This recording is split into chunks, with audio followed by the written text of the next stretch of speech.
Oh, surprising how heavy your phone is, huh?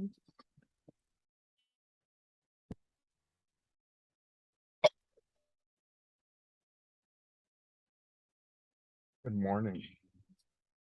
Good. I mean, Her voice is like partially recovered. I'll try to make it work. We're still getting over, all of us are still getting over kind of like a little crud sickness. So, you know, it's been tough the last week, but we've enjoyed it. We're in Colorado.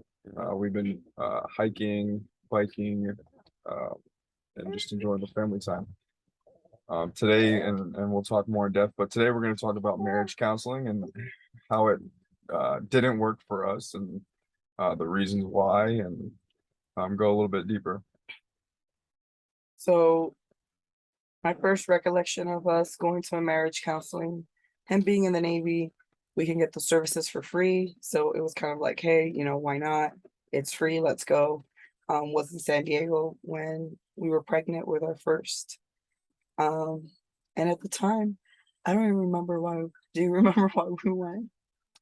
Yeah, we were going to marriage counseling. On the surface level, right, was I wasn't doing um enough around the house. No, the first time though. I don't. It wasn't that. That was like the third We've time. been we've been like 4 times. You know what I do remember? It was about our constant fights about like cheating and all that other stuff. Yeah, it was trust issues. That's Trust what it was. issues, yeah, yeah. Yeah. So we were going because in the beginning while we were dating, there were situations where I would talk to exes or people I knew from my past that I had been involved with, and he took that as that I was cheating. And I said, no, they're just friends from the past that I've known. And whenever I would go back home, I would meet up with a group of friends and they might be part of the group or whatever maybe. Um, and because of those situations, he always took it that I cheated on him. So we went to marriage counseling to try to figure that out.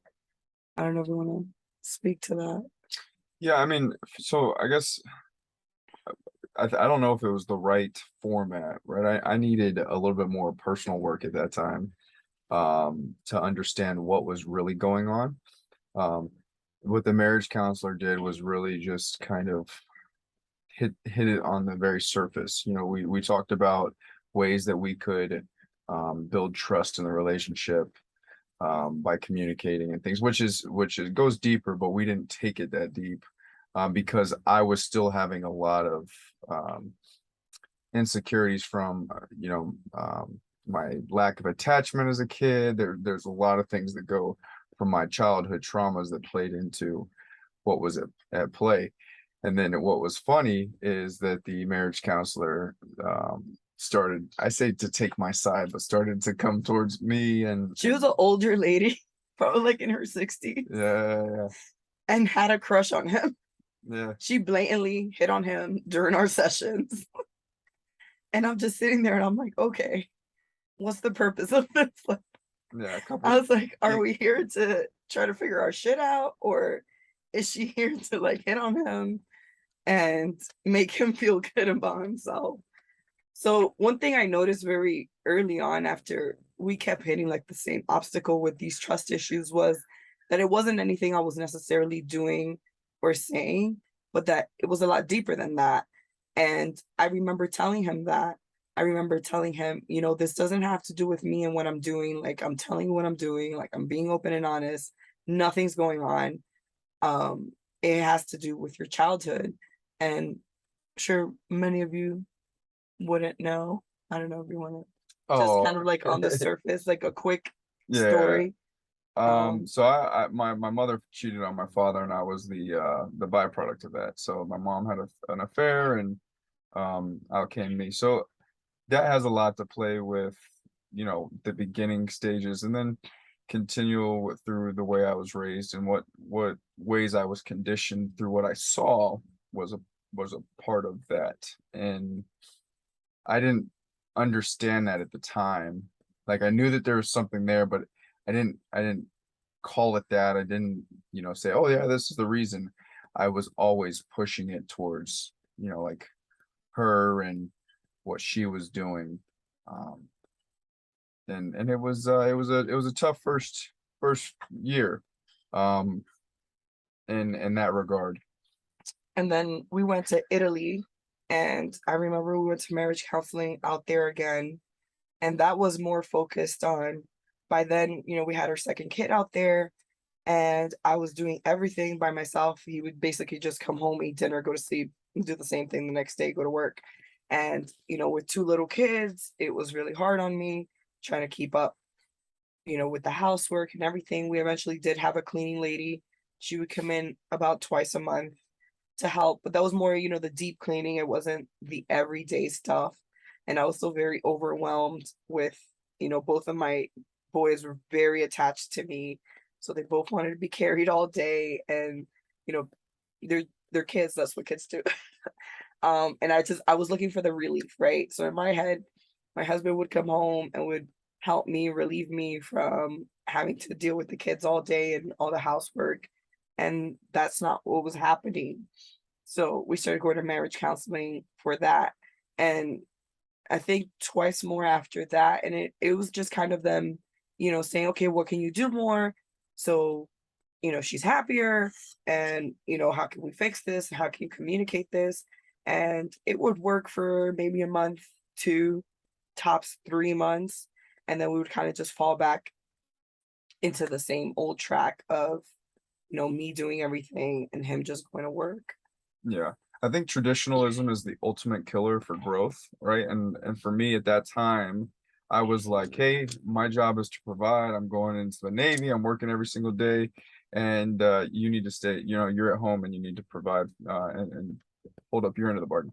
Well, what I didn't really know on the deeper level is I needed to emotionally and physically be there for my family. And so, like when we were in marriage counseling, it wasn't going that deep. It wasn't going that deep for us. It was more like, okay, she wants you to do the dishes, Do the do the dishes dishes. more. Yeah. And I would do the dishes, and still wasn't meeting what she Yeah. wanted.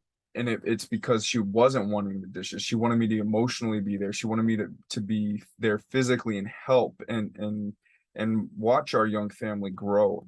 And I didn't. I immersed myself. And I've told many men and I've told many women out there that was the kind of the breaking point of our relationship, to where we were just on like cruise control for a while, was in Italy.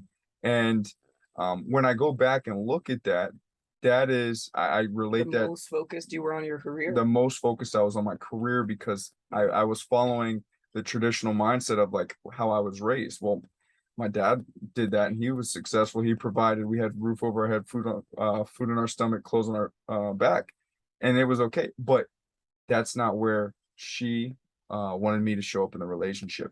And now that I know that, it's not just solely focused on my career. Like I said, when I got out of the Navy, I was like, oh, I want to be a stay-at-home dad. And I've slowly stepped back to that because I want to be an integrated man, right? And I want to show up not just for her, but I want to show up for myself too, and what I'm building as a man, as a father, as a husband. So like with marriage counseling in Italy, it was just like, hey, do the dishes. Like she wants you to do more dishes. And then it would be like, oh, like, hey, laundry, cook. It was never emotion, like a deep emotional. I say this, maybe there was for you, I don't know, but like a little bit of abandonment in the sense of like our relationship, what we were building, our vision. Yeah, I mean, if if I had to say one thing about marriage counseling is every time we've gone, it's been very much like you said, surface level. This is a problem, fix it. But from doing this for many years now and diving into all this work, it's never about the issue that you really think. It's not about the socks on the floor. It's not about the laundry undone. It's not about the dishes in the sink. If you're not connected with that person, with your spouse, if there is not a true connection, intimacy, you're not spending time together, you're not having deep conversations, you're not having the time to get to know each other, there's always going to be another problem. And now that we've hit this different level, I don't have that, you know, I don't have those thoughts of, oh, he didn't pick his socks up off the floor, or oh, he didn't do the dishes today, or oh, he didn't do the laundry. It really doesn't matter to me anymore because I feel so connected to him all the time. And I know that he's not doing it to like get at me. Like before I had these thoughts of, oh, he just doesn't care. That's why he's not doing it. Oh, if he really cared about me, if he really loved me, he would do these things. And then of course, if you've never heard of the five love languages, look them up. I believe by Gary Chapman, I think. Gary Chapman. Um, we also, that was something that we went to a workshop, 3-day workshop in San Francisco when I was like 6 months pregnant. We read the books, and throughout the years, some marriage counselors have touched on it. My love language is acts of service, and my second is quality time.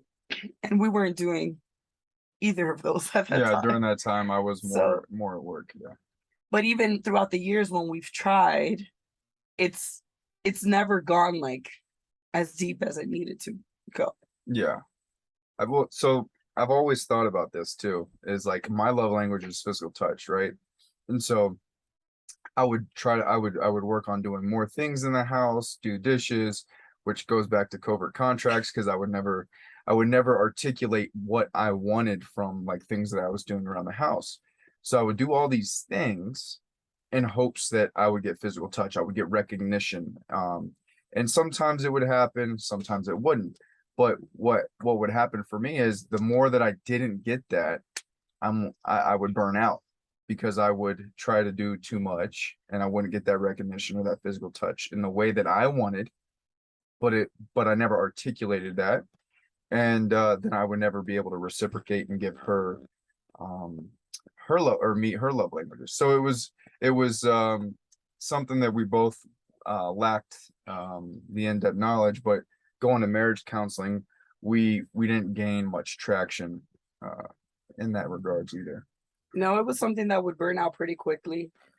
So I guess my advice would be, if you're looking to really fix a relationship, the surface level things aren't the issues. Rarely ever are they. It's usually way deeper than that. It's the things that you don't really want to talk about, or it's the things that you don't even recognize are there. Because a lot of, the things that was going on with him, like it wasn't something he knew and he was hiding and that he didn't want to, recognize or touch. And the same with me, like it's there. It's about having an awareness of, where's this really coming from? Why is this really here? What how was I raised, and how is that affecting the way I see the world today? Like so many of us are like, oh no, I have a different lens than the way I was raised. It's completely different. But it's hard for us to recognize that it's like a software program that has been installed from your childhood.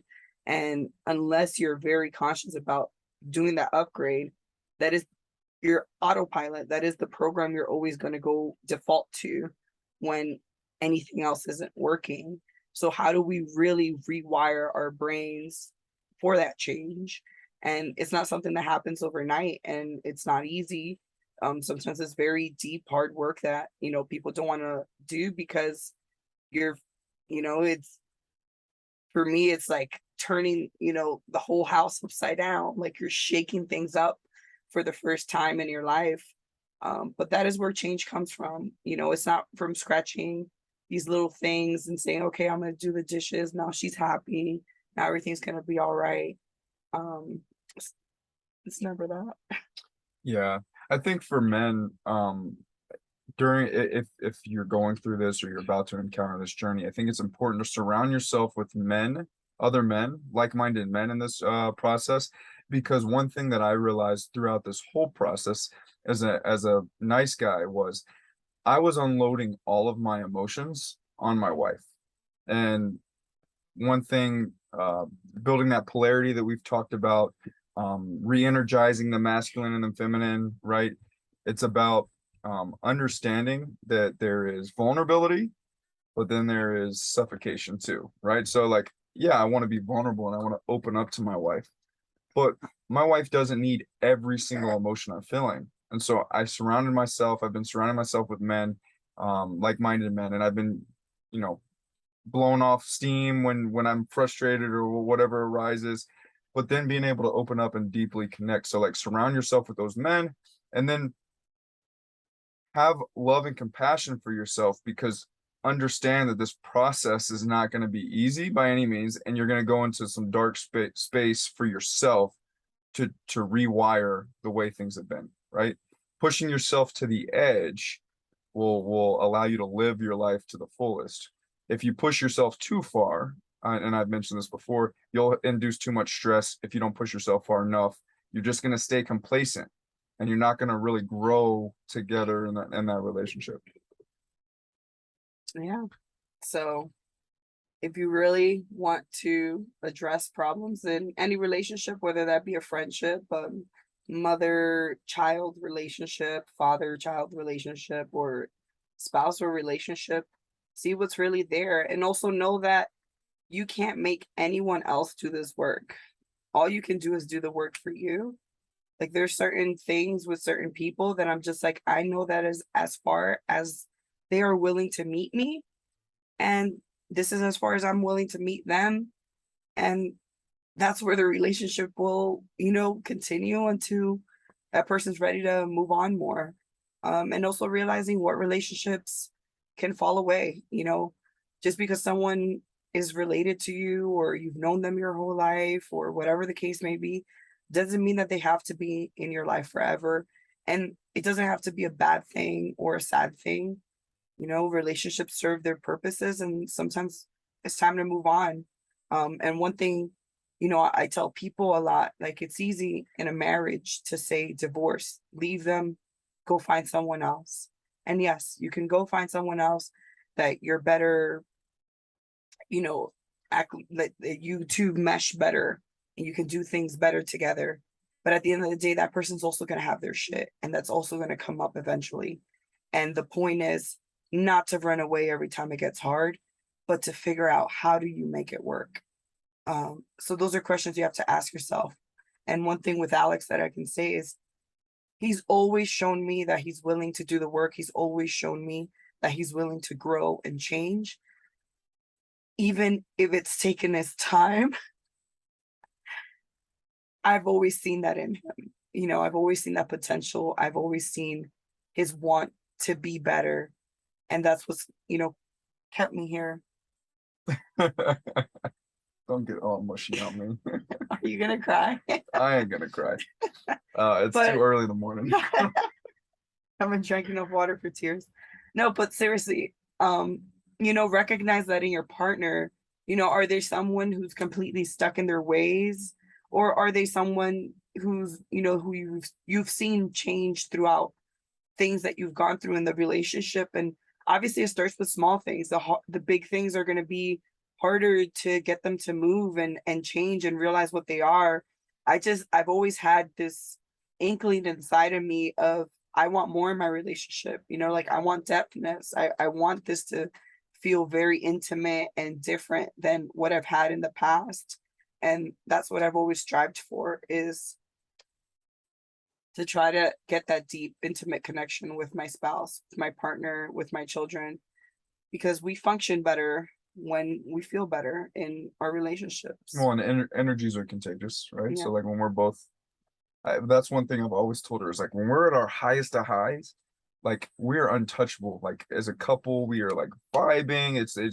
We attract everything, all good things, right? And so that's really where we're on the higher vibrance right now. But one thing I do want to add in there is I know some therapists that are really good that I've not gone to. So I don't want to say all like marriage counseling is bad. You have to really do like it's like Do your homework. do your homework, Yeah. right? For us in the military, it was free, so we were just we were given options, and out of those options, that's what we got. But I know of some really, really, really, really, really good therapists that can get to that deeper level. So I'm not saying marriage counseling is not a way to go, but it just wasn't for us and our journey. Yeah. In that. And also know that just because somebody isn't, a certified gynecologist therapist doesn't mean they can't help you. There's so many people we know now from being involved in the communities we're in that do this work for people, and they don't have a certification, they don't have a degree, they don't have a doctorate, but they're really good at what they do and they know how to. So, look on their, Instagram, funny enough, is a great place to look for these people, or join these communities where these people are part of and you can find them. Yeah, I don't have anything else to say. Yeah, no, What so you this think? this was a good, good area to scratch the surface. If anyone has any comments or questions more on this topic, send it to us. We'd love to dive deeper on it. We will be Instagram live again this Friday. Please share, like, and comment on our content, as we really want to share our journey and help others that may be. Yeah, we want to connect with all you people who are following us. We want to know, like, why are you here? What do you want to know? What do you want us to talk more about? We'd love to hear from you guys. Thank you. All right, see you on Friday.